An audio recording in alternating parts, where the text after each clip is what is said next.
What impacts have the World Cup had on the domestic game in the United States? The USA's brightest grassroots success receives a big time investment and a speed bump in Palm Beach's stadium plans. That and more on Monday's edition of Morning Kick Around.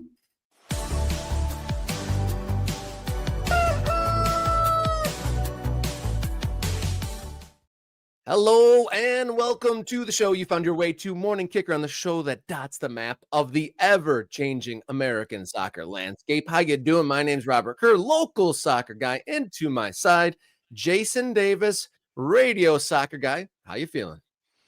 Wearing my Mountains to CFC shirt because I like it so much. Shout out to our guy, Dwayne. Is Dwayne in the building this morning? Look, I think he was first through the door. Perfect. Hey, I'm wearing this shirt, and my man Dwayne is in the building. Shout out to Dwayne.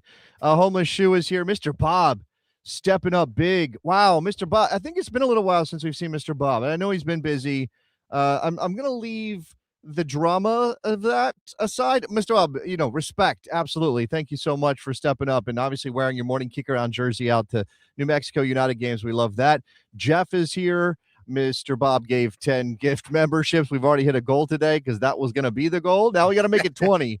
Don't let Bob do the other 10. Somebody else has to do the other 10. That's how it works. Support Morning Kick Around and Lower Division Soccer and growth of the game and all those things. Chris is here. Arribas Las Chivas is here. My guy, I forgot to mention, John Hunt wrote, I believe, John, do you have a Substack? Is that what you use? I can't remember. John has like an examination of soccer in Kentucky. And it starts out by talking about how if you had said to somebody, 10 years ago that there were going to be 5 professional soccer teams in Kentucky, they would have looked at you like your head was made of apple pie. But there are, including obviously a women's team and everything else. So shout out to our guy, John, who's covering American soccer. Shrimper Steve is here. Tulsa Mario is here. Good morning, Tulsa Mario. Buenos dias. I already said hi to Rivas Las Chivas. Kate is here. John is here. Nate is here. Remember, if you want your comments on screen, if you want to be interactive with the show, please become a member of Morning Kick Around. It doesn't cost you too much, just a couple bucks a month, and you get access to the Discord and all of those things. So please step up. Rob. Amongst the things in the Discord that were really pleasing to see over the weekend, folks receiving their Morning Kick Around kits. The Ultra kits landed, and lots of people showing them off. I got a pair to send out today. That's going to happen today. Unfortunately, just let's pull back the curtain here on Morning Kick Around. Rob's been very busy this weekend. I know he was like, I've been working. Jason, I've been working. I've had my own weekend, but I also still am down a car. And in America, when you're a family and you've got only one car, it makes it difficult to get to get all the stuff done. So I'm going to be walking to the post office today to put this pair of jerseys in the mail for my guy Chris, who is waiting on his. So there you go. Are you going to dribble the soccer ball on the way to the post office? I don't think so. I think that will make it a little bit more difficult. So Tiago will have to deal with me not having the soccer ball at my feet. He is constantly telling me the ball is my friend and I need to keep it with me wherever I go. But not today. Not today. I got to get these jerseys in the mail. So yeah, that's that. Thank you for sharing that, Rob, that people are excited to get their jerseys. Yeah, it was good fun to see that, folks showing those off left, right, and center in the Discord. So jump on in there, become an MK Ultra.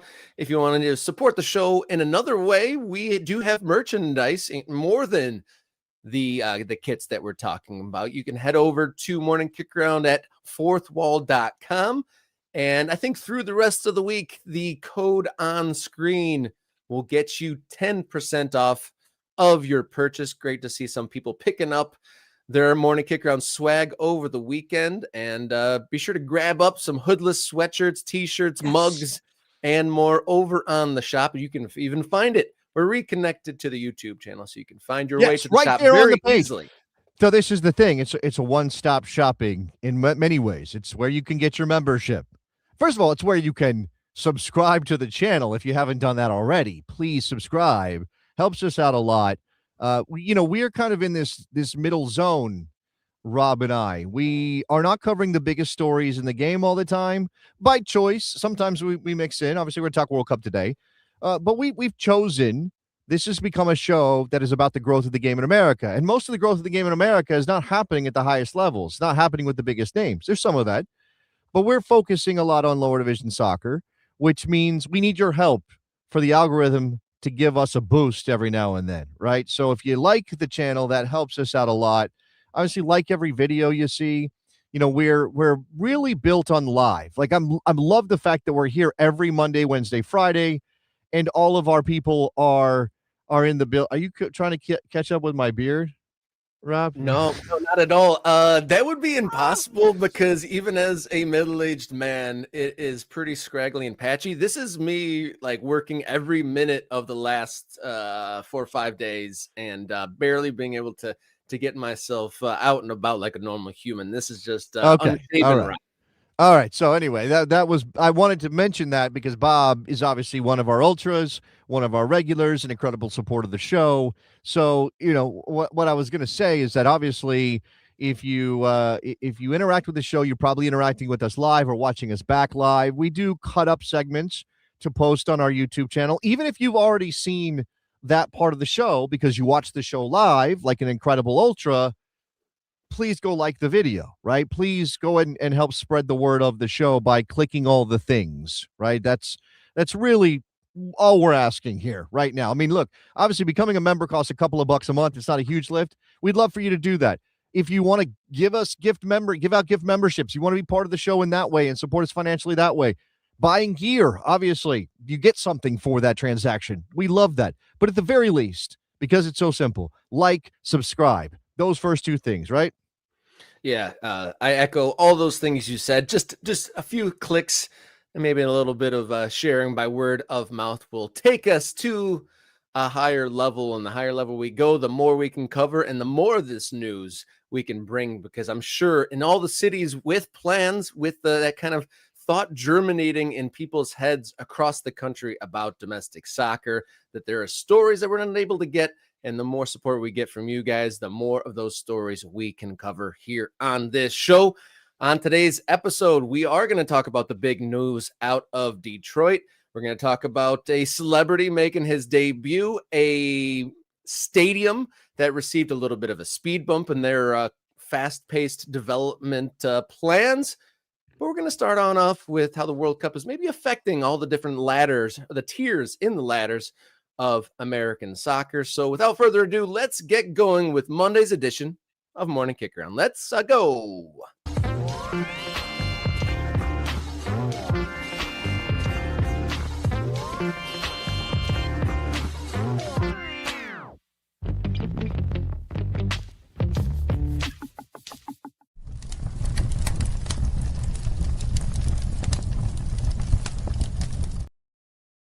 Hot topic here on Morning Kick Around. Over the weekend, the semifinals for World Cup 2026 were set. But here on Morning Kick Around, we're kind of focused on what is happening on the ground and what will be the impacts, what have been the impacts of the World Cup during this hugest, biggest ever tournament, and what will be the impacts moving forward. What are your thoughts here, Jason? Yeah, look, I think it occurred to me that we, as Morning Kick Around, should be digging into this story, right? Digging into the impact. You may see conversation happening in various online spaces about Major League Soccer and its failure to market around the World Cup. I mean, lots of people I follow, people I've known for years and years and years in American soccer media, people who maybe recently worked for MLS and now no longer work for MLS and now are feeling free to criticize MLS, are out there in online spaces saying, what the hell, guys? Where's the investment? Where are the billboards and the ads and all the things that you should be doing to capitalize on all this soccer interest? Now, I think it's often overstated, the World Cup bump, right? The idea that the World Cup brings this huge wave of soccer attention that can be converted into actual paying customers or viewers. I think that's probably overstated. But of course, like, logically, 1 + 1 = 2, right, Rob? So if there are people watching soccer that normally don't, because the World Cup is fun and cool and great, and you've got a soccer team, whether it's MLS or USL Championship or League One, or even an amateur team who might still have a little bit of time left in a summer schedule, why wouldn't you try to capture some of that attention? So I think it's on us to kind of dig into this.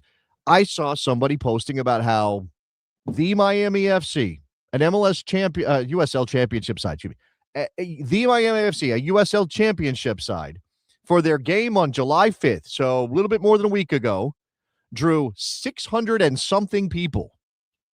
600. And in goal for the Miami FC on that day was Aloy Room of Curacao, a guy who got some love and set a record at the World Cup, right? That guy set a record for saves in a World Cup match this summer. And he's playing in goal for the Miami FC, and they draw 600 people. Is that on Miami FC? Is that on is that a marketplace issue in Miami, which obviously is something we've talked about with them maybe building a stadium and going to Homestead? Like, what's going on here with marketing the World Cup? Marketing off the World Cup, rather.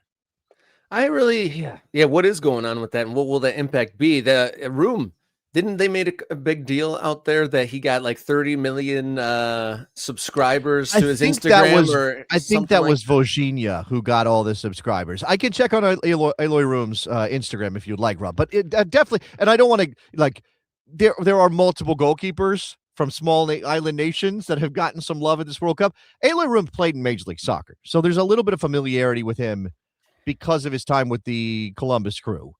But Vojinha. So Aloy Room now has 1 million followers. And I imagine he didn't have 1 million followers before this World Cup started. So, it's not Vojinha levels, but it certainly is a massive bump. So that indicates interest in a guy who's playing in second division soccer in America. Yeah. But and then it talks about the digital to real world divide. So obviously he gained interest, and it's easy to, click follow or whatever if you're watching a World Cup game from around the world. But do you translate that interest into actually showing up to a game? And you're talking about a marketplace that has always struggled even before the arrival of Messi at MLS's Miami side. And it's not getting any easier with the spotlight intensifying on Inter Miami. Is it simply okay? But is that the answer? Like, oh, nobody wants to go out and see Miami FC play because Inter Miami exists? Like, it's as simple as that. They suck up all the oxygen, all the gravity is on Inter Miami's side, and therefore Miami FC can't even break through to get 1,000 people out to watch their game. A couple thousand people in a metropolis like Miami. Like, for selling the product that now I saw some of the discussion around this on a Reddit post rather, and it was saying like part of the problem is people in Miami want the professional big event feel, right? They've got the Heat, they've got the Dolphins, they've got the Marlins for whatever that's worth, they've got the Panthers. They know what professional sports look like, and when you've got a lower division team in a marketplace like that, selling it to those people is really, really difficult. It's as simple as that. It's a mentality thing for Miami. This is not, we shouldn't just focus on Miami FC, right? So and again, I want to kind of touch down with various people in various levels of American professional and amateur soccer to see what this is doing for them or what they might be doing around it. Yeah, those in the comments, I know a lot of our most ardent followers and our channel members are engaged with their local soccer. Be curious to see if your team's been playing through this tournament, if you've seen any sort of an uptick in attendance or any sort of wider attention that wasn't received before this. And you were talking about the World Cup bump. Maybe exaggerated. It almost seemed like you said 1 + 1 = 2. I almost think it's more like the underpants gnomes mathematical equation of a 1 + 1 = 3 sort of a thing at a time where it's here, so we'll all see a bump. And we've received a couple messages. I know the Jamal from the Red Crown said that they've saw a bump in their merchandise, and I've kind of seen a couple other kind of anecdotal things, but we want to hear from if you run a club or if you are a supporter of a club. Have you seen any change in behaviors or attention around your club at various levels of American soccer? And MLS is returning to action later this week, and will Major League Soccer receive higher attention? And amongst the things we want to talk about, did MLS kind of miss the boat? Because there really hasn't been any direct advertising, obviously. Yeah. But there's been the kind of the more American aware commentators have mentioned the players who are participating in MLS. I think there's like 45 MLS players played in the World Cup this year, so those are like kind of ancillary things, but Major League Soccer, there wasn't like Major League Soccer specific advertisements on there. And I certainly thought that we'd hear maybe like, oh, domestic soccer, there's big plans coming, and they're even thinking, and there's plans in the works for promotion relegation. And I thought that would be a note that would be touched on from some of the commentary, but I haven't really heard any mention of that. I mean, I think that's really hard to jam it in to the middle of a broadcast of a World Cup match. But how many hours and hours and hours of shoulder content is there? And I haven't seen an examination of like. Well, okay. What you're speaking to maybe is a disconnect. Again, like part of the thing I think is, especially for, let's consider the broadcasters of the tournament here in America. You've got Fox and you got Telemundo. So Fox has always kind of been in their first default setting is sort of rah-rah USA, right? And then it becomes, yeah, we're going to tell you about the game, but we're going to do it with this over-the-top, provocative kind of style, right? We're going to bring in people who say things that are, a little bit less about the substance of the game or the depth of the game and more about the big stories. And, again, why do you bring Zlatan Ibrahimovic onto your broadcast? Because you want him to say incredibly insightful things, or because people are sort of excited by his personality? Like his personality gets people talking and things like that. And obviously Alexi Lalas is an example of this. Not so much Thierry Henry, but Thierry Henry's interest in American soccer is limited to his time at the Red Bulls, right? And so I don't think you've got people there who are sort of in a position to talk about the deeper levels of American soccer. John Strong will, if you give him an opportunity, he certainly will. I think Stuart Holden probably will. There are other guys. Tyler Terrence has worked in every level of this game in America. I'm sure he would happily talk about USL if given the chance, but if you're Tyler Terrence and you're a young broadcaster doing your first World Cup and you've got a game in Mexico and, okay, how do you work that in, right? And I mean, that's difficult for me even on the radio every day talking about soccer for 3 hours is how do I kind of sort of jam in this thing about, oh, check out American soccer. It's doing interesting things.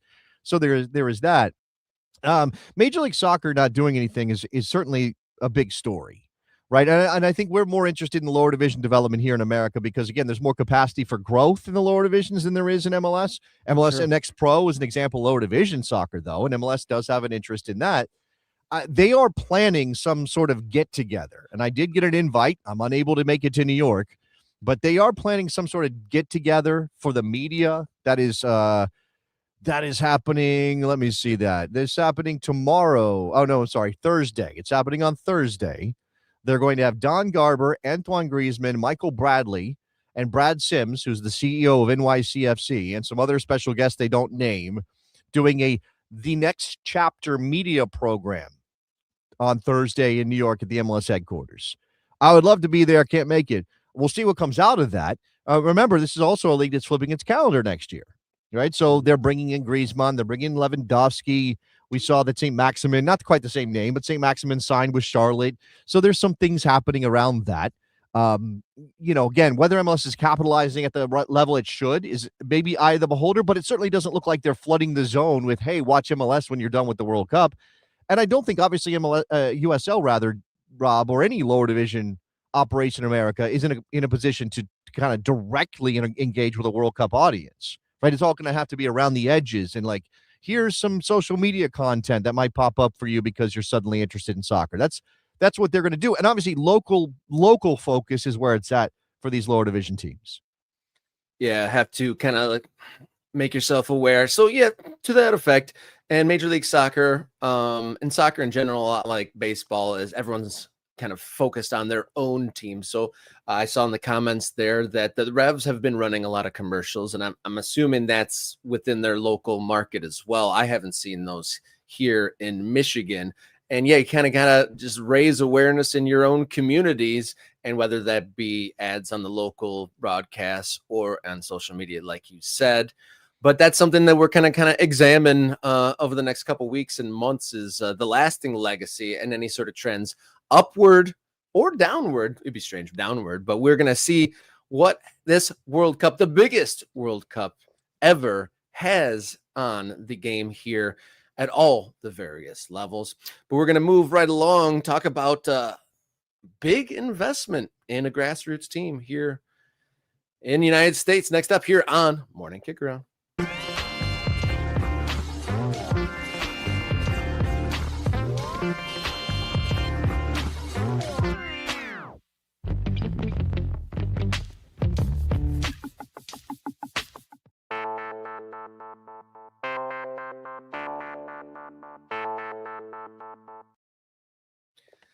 Big news here just this morning, announced by Detroit City FC. Jay Farner, former CEO of Rocket Mortgage and the founder of Ronin Capital Partners, is investing in Detroit City FC, the biggest single investment that club has ever received. So how does this affect people's interaction with probably the biggest grassroots success story in American sports?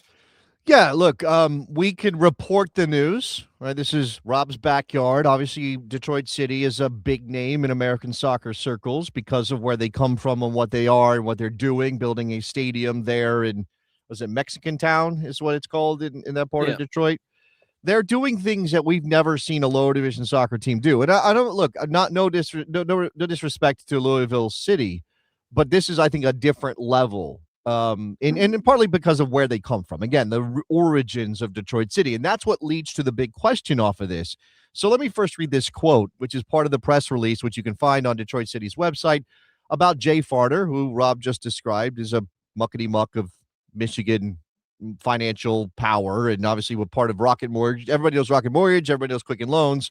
That's Jay Farner is involved in that, was involved in that. Detroit's been a large part of my family for many decades, and I'm excited to support DCFC's growth here in our hometown. What the founders, supporters, and ownership group has built is extraordinary. A passionate supporter culture, a deep connection to the community, and a bold vision for the club's future. With the continued growth of the United Soccer League and an amazing permanent stadium on the horizon, Detroit City FC is uniquely positioned for success. We believe Ronin's vast experience in marketing, sports sponsorship, and live events will help strengthen the club even more. At Ronin, we have a passion for athletics and for soccer with our COO, Nicole Valianatis.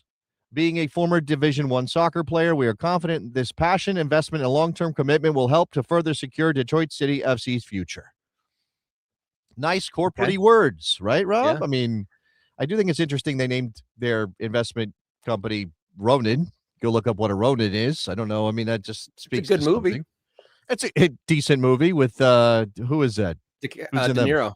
Robert De Niro. Yes, I saw it years ago in the theater. I have not seen it since, I don't think. But look, the question for me, so a couple of things I want to pull out from this quote, and again, there's more there on the Detroit City FC website. I imagine this is sort of necessary. That Detroit City FC does not have deep enough pockets to make it all go with the new stadium and what they want to be in Detroit without this, right? That this is kind of a part and parcel of the growth, quote unquote, growth of the club.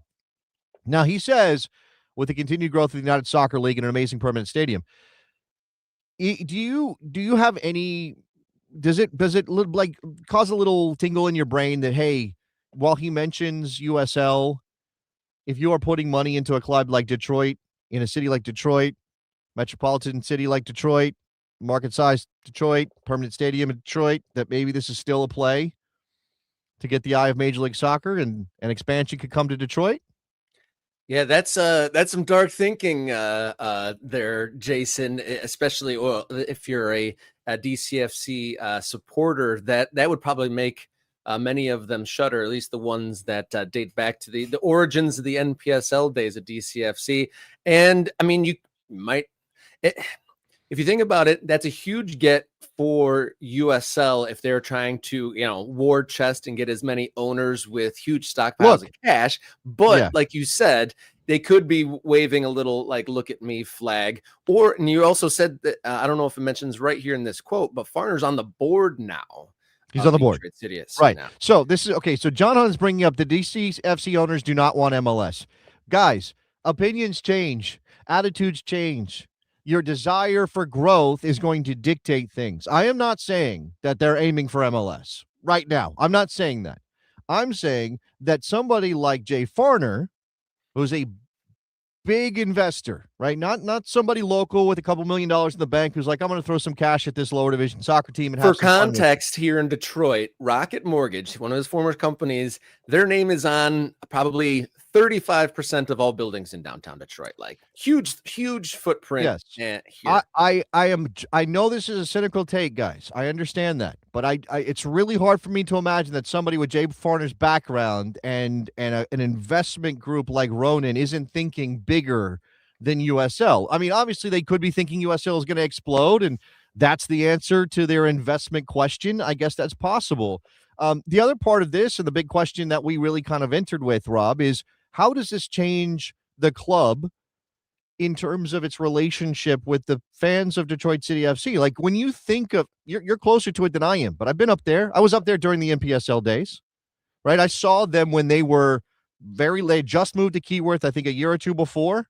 They had just done the crowdsourced renovation, right? Remember, it was like, hey, we need to raise some money to renovate Keyworth so it can be a proper soccer stadium for our little club that we started as an amateur outfit playing at a high school, right? Can you help us? And then Keyworth also a high school. Can you help us? Right? And it was a great vibe. And what makes Detroit City FC? Is it the players, Rob, that make Detroit City FC? I mean, the relationships with individual players, but like their, the superstar skills, probably not. It is the fans that make Detroit City FC. And obviously, I think you have to be careful about throwing a blanket over the entire group of Detroit City fans, as if everybody has the same mentality about every aspect of the club. That is definitely not the case. Now, again, John saying the Northern Guard is very anti-MLS. They have historically been anti-MLS. They have flown a banner. They put a banner in their stadium that says FMLS for the entire history of that club, as far as I'm aware. If you have now Ronin investment, Jay Farner investment, even if MLS isn't necessarily in the offing, even if that's not where they're headed clearly, regardless of MLS, how does that fan base, an anti-establishment fan base, feel about Jay Farner? I'd be curious to know. Yeah, for example, this is a long journey here. It's wild that we're talking about one of the biggest money people in the state and probably the country.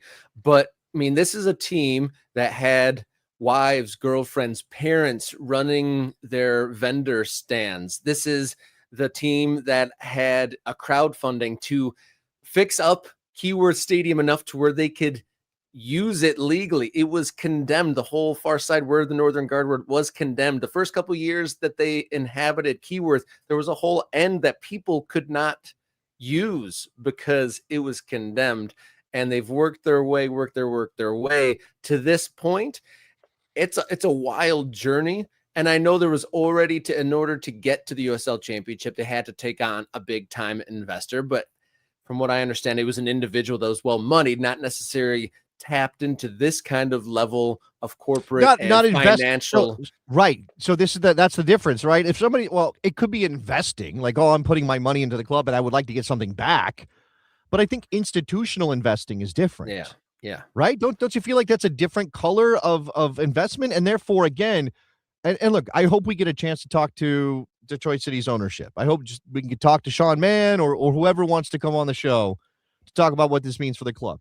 And I'm not trying to be critical of Detroit City's choices here, right? I think from the very beginning, I said, as Detroit City was growing to a point of getting attention on the national stage, when they decided, hey, the short summer season is not enough for us, our fans want more, we think we can do more, and they decided to go professional. It started out in where? They started out in NISA, right? Before NISA. As a pro team, well, they went NPSL to NPSL Members Cup. But that's not pro. I'm talking about. But I'm saying NISA and then, USL. Okay, right, whatever. Maybe there was a half step in between. But NPSL to NISA is what matters here. They found out that NISA was not run well enough, was not the right place, and that NISA was hedging. Let's not, let's be clear. NISA was hedging for Detroit City. Like this. It was, hey, we don't want to have to bring in somebody else to change the complete complexion of the club financially in order to go pro. Because NISA was kind of doing this in-between thing where you didn't have to meet all of the professional league standards to be a member of NISA. I don't remember how they were doing it, exactly what was going on there, but my recollection is that NISA was kind of like, yeah, we're pro, but we're not, we're not doing this. You got to have 1 million people in your city, or you got to have a 10,000. Like, there were things about NISA that allowed Detroit to kind of ease into pro life. Then it became clear that wasn't going to cut it anymore. And when they went to USL, that's when you're talking about the moneyed individual had to step in because they didn't have to meet the professional league standard, right? Which was whatever that net worth valuation requirement was that was in the, and we know that just changed, by the way. But now that was something that Detroit City had to wrestle with. Now again, we have found out through this period of them being a USL team that for the most part that party has not been at least out front, maybe behind the scenes, but not out front in how this club has been perceived, right? It still feels like a mom and pop shop. It still feels like a bunch of guys got together to start a soccer club in Detroit. Will it feel like that when you open your new stadium, which a lot of people are thinking is a great thing, but I'm not sure every member of the Northern Guard is on board with it. And then, this Jay Farner element. Yeah. So if you I'll recommend, there's a blogger, Sean, who does a newsletter called Words About Shapes, and he's been like a ground zero since day one. So if you want to get kind of maybe more of a cynical take of the progress of the last couple of years, I recommend his Substack. But I'm seeing one of our channel members, Mad Cat, who does covers the team extensively. He said in a comment earlier that he's excited to get Mark in the mix. So there's already, just off the surface level, there's people that support. And shout out to Mad Cat. Shout out to your partner who was kind enough to come say hi at the OCFC game on Friday. But I want to say that like it's just like a wild journey, and I'm sure there's a bet. You're talking about hedging bets, is like those handful of folks from that beginning. Like, are they willing to kind of trade off some of the core folks that might not like this step up for solidity, mm-hmm. and maybe more mainstream, like maybe lose some, gain more. Yeah, but they also mentioned solidity and longevity, which comes with institutional investment. This is how modern sports works, right? And you can shake your fist at the clouds and be angry about it all the time, or you can kind of accept it. I don't know. I mean, obviously you can push back if you think your club is completely turning its back on its real roots. But I mentioned FC United of Manchester before we started the show today, Rob. And I know that's because of Sky and not necessarily because of anything else, but I'm sure those fans think, look at what the Glazers did to Manchester United. It's not our club anymore, and things are different. And what happens when Ratcliffe builds the $1 billion circus tent? You think those fans are going to feel bad about their choice to walk away from United? No, because they'll feel like, and I'm not saying they're right or wrong. I'm not judging. I'm not saying that they have righteousness on their side or they don't. But there are fans who will think that's not the club I supported. That's not the club I jumped in with. And that's going to be the case for Detroit over what? We're talking about 15 years, right? We're not talking about 30, 40, 50 years. This is a complete change of of how they operate and what they are and where they're going in a very short time frame. And I'm not saying that you should always stay small to placate those fans. I'm just asking what happens now to those fans who had been such a part of the image of who Detroit City FC was, right? They were a soccer team, but they were also this group of crazy fans, Northern Guard, with the smoke and the chanting and the FMLS and all this stuff, F Ohio and all that stuff, right? That's who they are. That's and I got a bunch of Northern Guard stuff in my room here because they were the club in a lot of ways. They will acquire new fans. Detroit City will grow, but it will. Yeah, okay, Bob, guys, I see this. We'll get to it here in a second. Rob wanted to have a say his piece. We're dismissing USL Premier. Rob, are we dismissing USL Premier in any way, shape, or form? No, not dismissing it at all. I think folks are raising their eyebrows because we kind of jumped to is this putting your head in the line for the maybe possible addition of MLS and kind of dismissing that USL Premier isn't a thing, that maybe this investment is to push Detroit. But here's the reality. Here's the reality for everybody who wants to go, well, this is for USL Premier. Yes, of course it is now. Yes, of course it is now, because that's where Detroit City is. They're in the USL. They're in that ecosystem. They're a USL club. Of course, this investment is the idea of we're going to get this team to be part of USL Premier because that's the plan. But there is absolutely no way in any, there's a billion multiverses out there, or whatever it is. And I don't know, go watch Loki. There's no universe in which Jay Farner, if he exists in said universe, isn't thinking, but if this doesn't work out, if USL Premier crashes, or if MLS comes calling and asks us, and we're able to find $200 million more to buy in MLS that they wouldn't consider it. Like that, all I'm saying is that it would be silly on the part of Farner or anybody else involved with Detroit City FC at a high level not to be thinking about that possibility. Okay? That's all. Yes, of course. Like there is no ideological commitment here to USL is all I'm saying when it comes to money. And I'm not predicting that Detroit City jumps from USL to MLS, not predicting that at all.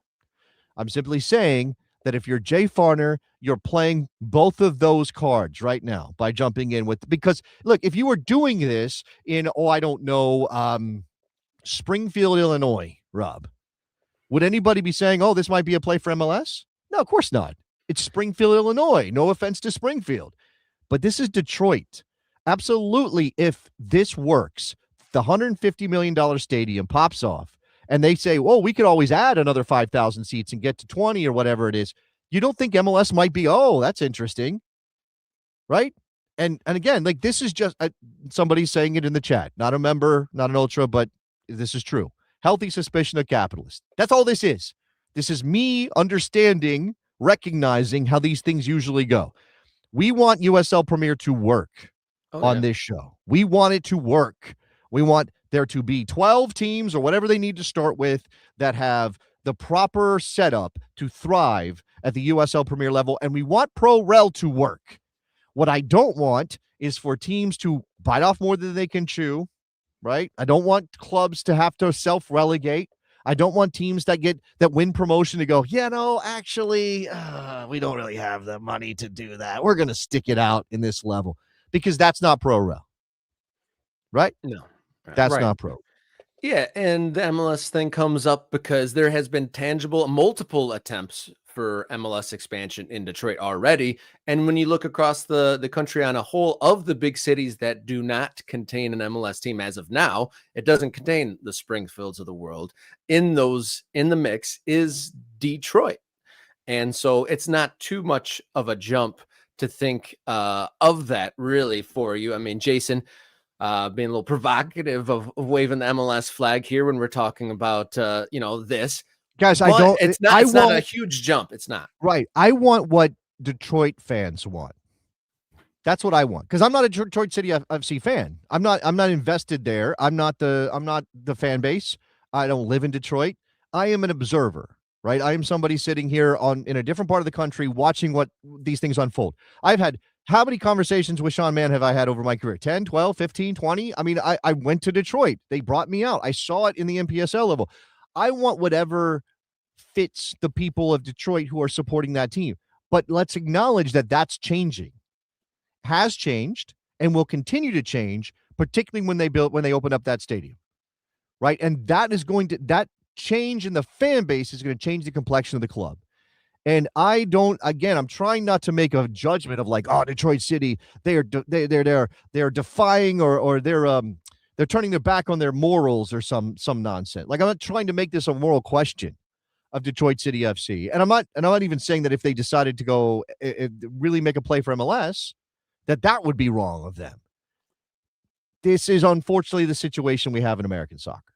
Yeah, and you said it before, like this is modern sports. You kind of have to have Titans on your side. We've reported before that USL teams losing millions and millions of dollars every year, and without somebody who is in this crazy 1%er tier to kind of have a bankroll, if there are more millions, how many years can folks and organizers and the current ownership stand to lose millions and millions of dollars?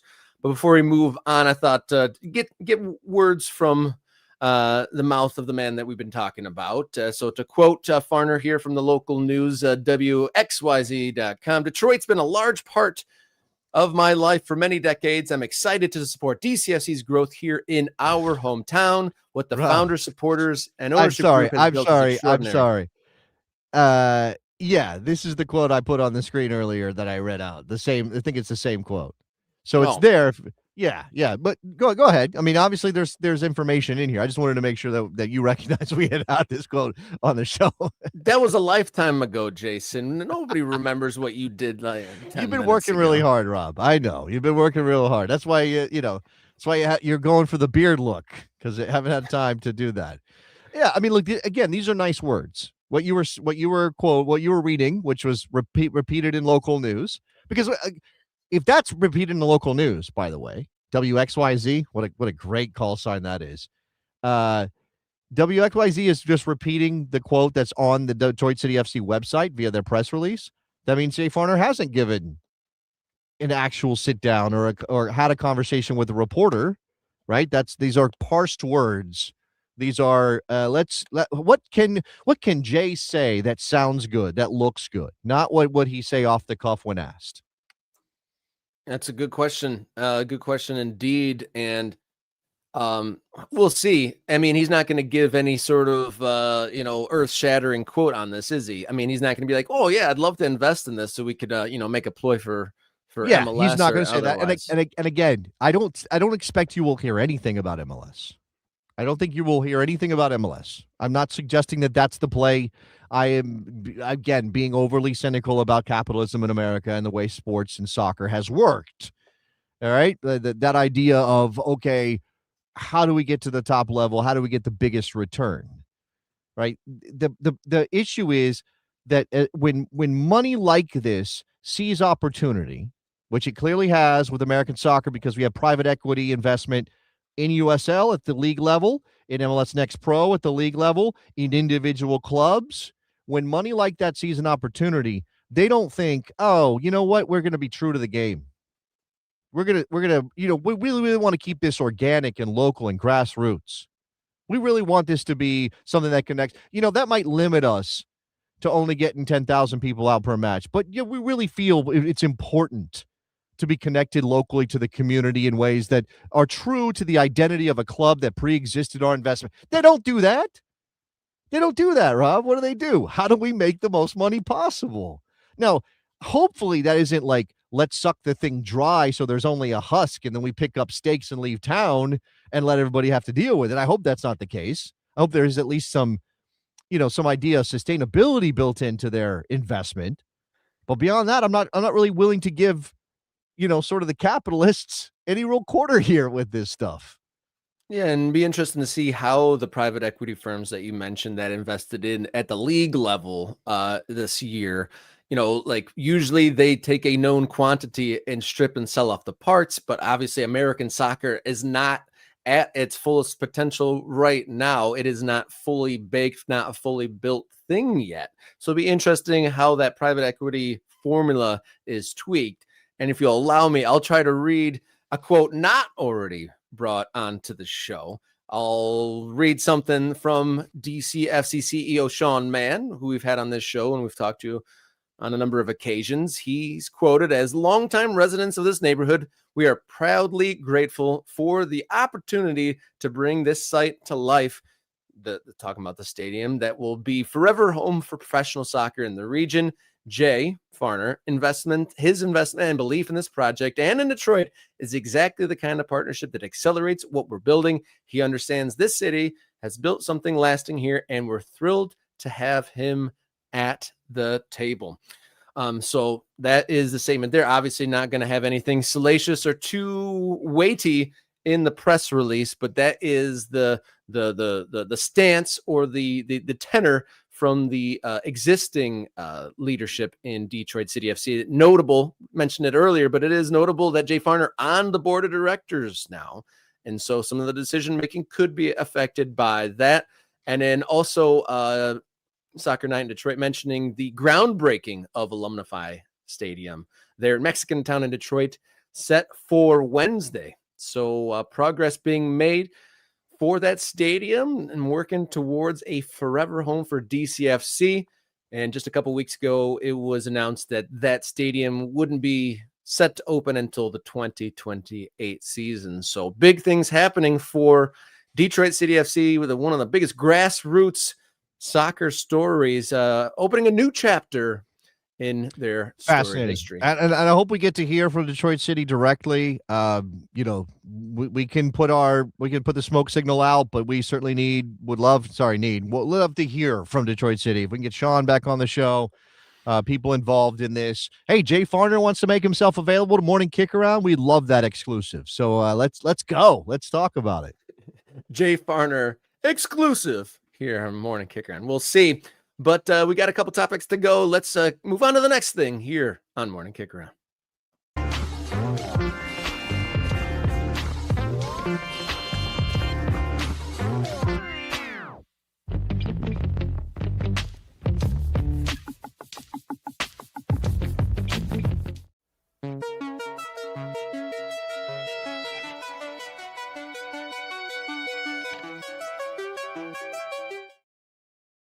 Soccer under construction here on Monday's Morning Kick Around. Updating a story that we talked about last week. Palm Beach is, there's a group there talking about building a stadium and a club down there. But authorities are saying, hold up, wait a minute, and giving the yellow card per local reporting to the stadium plan. Okay. Hold up. Wait a minute. Trustee Dave Kerner says the stadium plan is rushed and could face lawsuits. So this is apparently somebody who was on the board of Palm Beach College, Rob? Is that the Palm Beach State College? Palm Beach State College. So he is on the board. He's a former Palm Beach County Commissioner. He is now the director of the Florida Department of Highway Safety and Motor Vehicles. Of course. And he voted against moving the proposal forward each time it has come up during the board's meetings, May 19th, June 16th, and now July 9th, so just last week. He tried successfully on June 16th to persuade fellow PBSC board members to extend the project approval process to 180 days, because it's the rushed thing. He said the move would reduce the legal risk, the risk that legal trouble would hit the college for what he called a lack of transparency. So, he is saying that basically, why are you doing this so fast? What's going on here? What does this all seem a little shady? Is the board potentially being co-opted by private interests who want to use state college land in the Lake Worth area to build this stadium? Usually when things are going too fast or trying to accelerate big projects, there's usually details that kind of get lost in the gap. So you can see why, especially when you're talking about state-owned or funded things, that there would, worthy amount of scrutiny there. So trying to go too fast. This story on AOL mentions that they wanted to get something up and running ahead of the 2027 Women's World Cup, which is interesting note. But they're planning a 6,000 to 8,000 seat stadium on that main campus of Palm Beach State College. So to quote this story in AOL.com, we've got all the funny sources today. Palm Beach Sports Management, owner of the USL League's Palm Beach County Club, sent college president Ava Parker a proposal on March 9th to build the 6,000 to 8,000 person stadium on the main campus near Lake Worth Beach. The company said the stadium will be privately funded at a cost of 50 to 60 million. USL claims 283 clubs across North America. Palm Beach County Club, however, neither has teams nor grounds yet. So maybe getting ahead in that respect as well. Yeah. By the way, Palm Beach Post, I think, is the source for this. Ultimately, it's being distributed in other places, which is how we got our hands on it, because Palm Beach Post has a paywall. Shout out to Palm Beach Post. We got around your paywall to read the story because it's important to us. Trustees voted 3-1 in May to continue studying the proposal, with the no vote from David Kerner. So he's been outvoted 3-1. Does that indicate that he's on an island, that he's completely wrong, that this is all bat bleep stuff from him? He's obviously connected. If he's a commissioner, if he's been a county commissioner, if he's the guy in charge of the Florida DMV, it sounds like. I mean, something like that. Yeah, I guess that's what that is. So, again, are we seeing a guy who is just bitter for reasons that go beyond this is a problem for how the college is doing it? Oh, or is he got, is he just, whatever, is he just wrong here? So I mean, look, we want stadiums to be built for soccer teams in America. We want to dot our map. We haven't dotted Palm Beach yet because this is still in the incubation phase. At the same time, I will always throw it out there. I don't want any stadiums to be built or teams to be started that exploit the local community in ways that are across the line, right? Like if this is land that belongs to the college and they are giving away for cheap to a private enterprise that stands to make a ton of money off of it, well, that's not cool. Now, the other side of the argument is, well, if there was no private entity willing to build a soccer stadium, would anything get built on this land? Would there be any benefit? Like a parcel of land that generates nothing is worth nothing. But a parcel of land that generates even a little bit is worth more, right? Don't give it away for free, but do something that entices parties to be interested in spending the money necessary to develop, right? That's the little balance right there, Rob. Yeah, definitely. What comes first? Like, what is gained from doing nothing, and what is lost from moving ahead on this? But skepticism is good. You want the authorities to pick their way through if that is a genuine,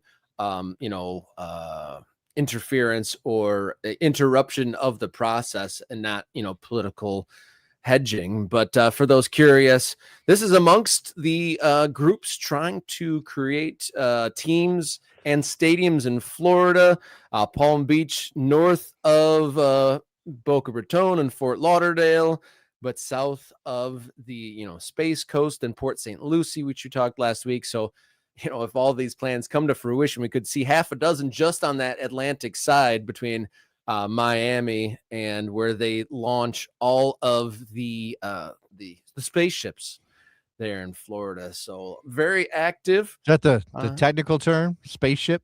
Is that what they say? Okay, definitely, yeah, spaceship. Yeah, I'm actually I'm NASA accredited. Didn't you know? Oh, that? okay. I can speak on behalf of what they do there. Yeah. Marcus, who's not an ultra, but is a regular in the chat. So I'm not putting your comments on screen, Marcus, because you know how this works. Become a member. He said something about he wants credit for his Reddit post. And Marcus posted this to Reddit. I didn't notice any crossover in terms of handles, Marcus. So my apologies if we didn't know that you deserve credit for posting this in Reddit, where I did see it. I don't know if I saw it somewhere else as well. Also, the land would not be sold or transferred, just leased. Man, technicalities, like if I say, okay, we're not selling this land to the private partnership, but we are leasing it for $1 for the next 99 years. What's the difference? What's the difference, right?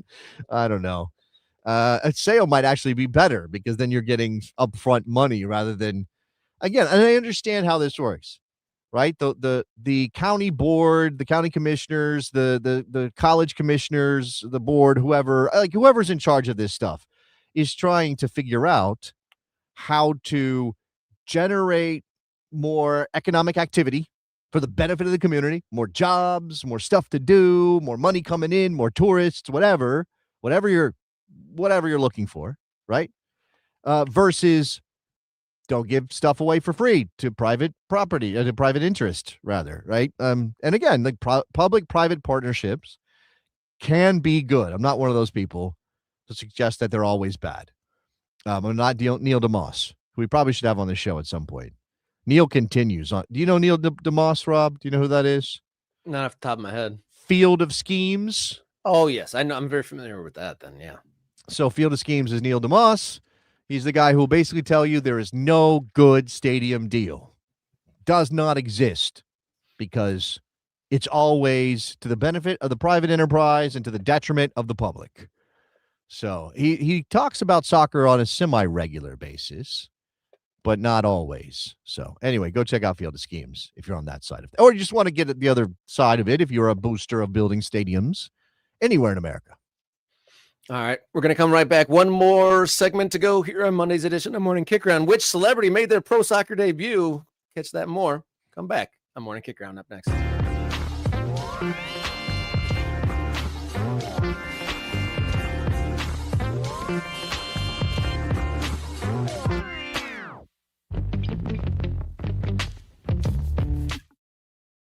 Football is life. Well, dreams came true at the very least for actor Cristo Fernandez, otherwise known as Danny Rojas. He made his long-awaited pro debut. Oops. He made his long-awaited pro debut for El Paso in the 79th minute against New Mexico United. He was on some trials over through the spring. There's rumors of him making his debut, but it finally happened. He got himself a few minutes there in this contest in the USL Championship. Wearing the number 91. Also, was that the year he was born? That was my assumption when I saw the number. I think that's right. That would be the year he was born because, I mean, I'm not saying that's where he's wearing it. That's our guess. It's probably correct. He looks great for 35. Say that. As a footballer, right? I mean, I'm 46. Everybody looks great to me when they're 35. Doesn't matter. He looks great for a 35-year-old making his debut. He looks like Danny Rojas. He's not Danny Rojas. I actually think it's weird. This is I grabbed it from Instagram. I think Yahoo Sports posted it from did one of those collaboration things. I think it's weird when they say Danny Rojas made his USL Cup debut. Because he's not Danny Rojas. He's Cristo Fernandez. Like, Danny Rojas is a character. What are we doing here? What's going on? Yeah, he's not on set. You can't call him Danny Rojas right now. But he is, I guess this is kind of shorthand because everyone knows that name. I mean, one of the most successful shows of the last 5-10 years, right? But yeah, I mean, it's not like, the Fonz made his debut if, the actor, got into something other than acting. But it raises a lot of questions for me. Random reference, I know. Sorry. Sleep deeper. I'm blaming this whole episode on sleep deprivation. You're so Midwest coded, you can't even get away from the Wisconsin show. Happy Days. Actually, 45, 50 years ago, whatever that was. I was just trying to think of a character that everyone knows the character name and not the actor name. No, I got you. And credit to me, I didn't even know Happy Days was a Midwestern thing. You didn't? All right, pretty sure. How did they jump the shark in Wisconsin? There's lakes. What are you talking about? There's lakes. How many sharks are in lakes? They built a shark. It's not a real shark, Rob. It's a fake shark. It's a whole bit that he does. Anyway, I haven't seen it in a long time. I don't really remember the scenario with the fun. Well, anyway, this whole thing raises a lot of questions. Hey, that's cool. I get a little teary-eyed when anyone works towards a goal and achieves it. That's awesome in any line of work. Yes. But yes. But there's a couple buts here, a couple big buts, in fact. A 35-year-old being able to debut, anyone debuting in a professional sport at 35 is just wild, celebrity or not. And then what does that say about the level that a 35-year-old is able to get himself into a team here? Man, I mean, what does that say about the second division level of play? Okay, so yeah, the thing about this is El Paso wrong for giving Cristo Fernandez an opportunity? Are they wrong? If he's good enough, some people are saying he wasn't bad or didn't stand out. The thing. And Bob says he's on the same level. I mean, first of all, I don't know that. No offense, Bob. Bob's giving his assessment, but I don't know that we can know that from the limited time that he got, right? And he did pick up a yellow card for clattering into the goalkeeper. I think so. The question of whether or not El Paso should have given him this opportunity, meaning from the very beginning, would he have gotten the chance if he was not Cristo Fernandez, who played Danny Rojas on the hit television show Ted Lasso? Would he have gotten that chance? Would any other reasonably sized professional soccer team anywhere in the world, but America too, take a look at a 35-year-old and go, yeah, you know what? Let's give you a chance. When's the last time you played professional soccer? I've never played professional soccer. I was in the academy in Mexico when I was 15, 16, whatever that was. That is not a resume that screams, give this guy a chance at any reason. If he popped up in the US Open Cup as one of those Des Moines ringer types, not even a ringer, just a guy, but happens to be famous because he's an actor, awesome. Let's go. Sign him up. He can play in the US Open Cup. Playing for a professional team as a professional, man, I don't know. I'm happy for him, because he's clear. You could see how nervous he was. Let me go back in this video. Yeah, Like, that's well said. I thought that when I first saw that clip that he does look pretty damn nervous in his face. debut. Professional soccer players do not jump and they're not doing that. They're standing there waiting for their I mean, he's warming up, but you can see how much he's moving around because he's so nervous. He's got nervous energy. And like again, it's a good story in the sense that it's fun for Cristo Fernandez. And you can say it's great for a 35-year-old. And what we got that movie, what is it, The Rookie, where a pitcher makes his debut in the big leagues at some advanced age after he'd been a teacher or whatever. I mean, it's The Natural? No. It's called The Rookie. Oh. You know that one? Yeah. I think I know what you're talking about. But didn't The Natural come back Dennis from a long Quaid. time I think away? it's Dennis Quaid. Yeah, but that's because he got shot. Fair enough. Fair enough. It's a different situation a little bit, I suppose. Cristo It was a long time away. Cristo Fernandez just had a knee injury when he was a kid and then went off and did a different life and got on television as a soccer player because he kind of, he knew a little bit about playing soccer. And then now he's getting an opportunity to play as a professional. And it just feels weird as a soccer fan. If you don't care at all about American soccer, if you don't care at all about El Paso Locomotive, if you don't care at all about what this says about the league, then this is a great story. It's an incredible story. And you'll probably put Danny Rojas on your post rather than Cristo Fernandez because he's Danny Rojas. But this is the thing. You cannot get away from it feeling like a gimmick. You cannot get away from that. It's just going to be gimmicky. Now, if he starts scoring goals, well, now we're in a position where it looks bad for USL Championship because this guy who's never played professional soccer and is 35 years old walked into your league and started scoring goals. That's not a good look. And we do this with MLS all the time, Rob. Like somehow I think we have probably gotten over it with Messi, but every time a player in his 30s arrives in MLS and maybe does something, we're like, oh, that says something about MLS, doesn't it? Doesn't it say something about MLS? Yeah, the top comment on our Lewandowski video is America's a great place for a player to retire. Yeah. That's the perception, right?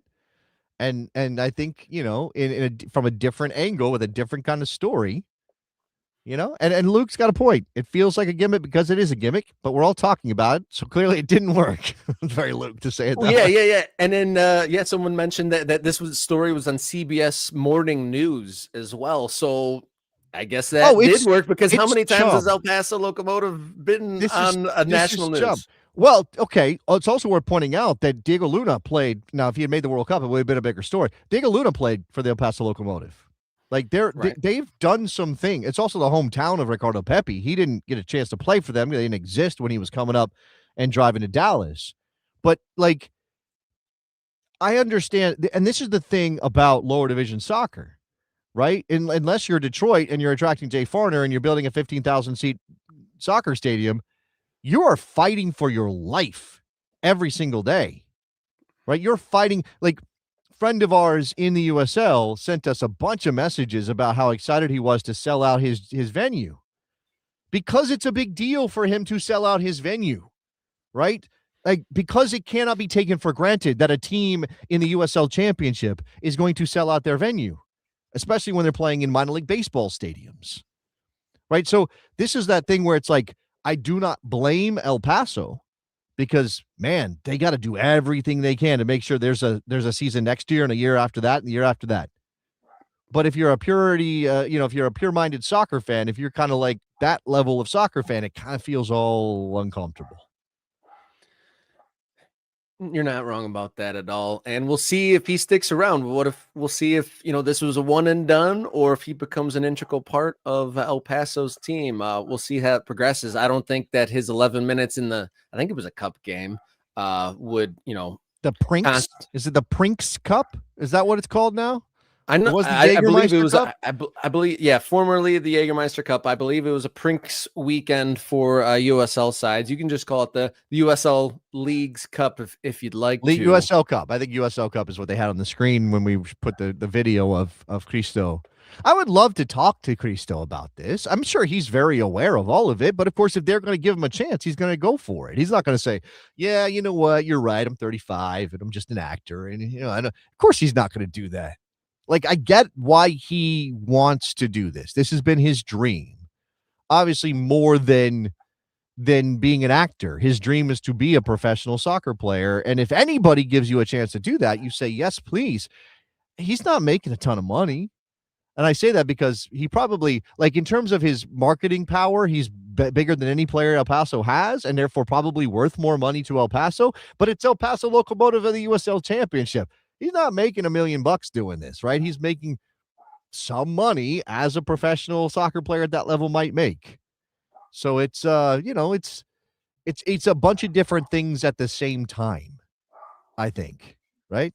Yeah, you're not wrong about that. And before we get out of here for the day, I want to shout out Marcus becoming a member in the show. The peer pressure worked. Marcus, welcome aboard. And I think, and we also want to shout out to everyone else who purchased gift memberships. Hick and Time, Mr. Bob, and I think there was some others in there. Everyone. That's loud. That's very loud, that clang. Very loud clang. Clang that clanger. Okay. Viper. Yeah, Viper throwing in too. I didn't see that. Go ahead, Ron. Yeah, I don't even know how to take that one down. I don't even see that on our list. But thank you to everyone who has contributed to the show in any way you could. There it is. How do we get this off the screen, Jason? Come on. Here we go. We're double clicking. There we go. I didn't click anything. You did that twice yourself, Rob. I'm double clicking myself. But either way, all those things aside, thank you everyone for supporting the show. Thank you for tuning in. I'm glad we got to get clanged, and you guys got clanged here on today's show. And then when we come back, everybody gets clanged. Everybody's gonna get clanged. Get yourself clanged here in the morning. And when we come back on Wednesday, we will know one of the World Cup finalists. So exciting times there. But as those World Cup games get fewer, we divert our attention, as you saw today, back here on the domestic game, where we dot the map of the ever-changing American soccer landscape. But until then, everybody, be safe, remain brave, and enjoy your soccer.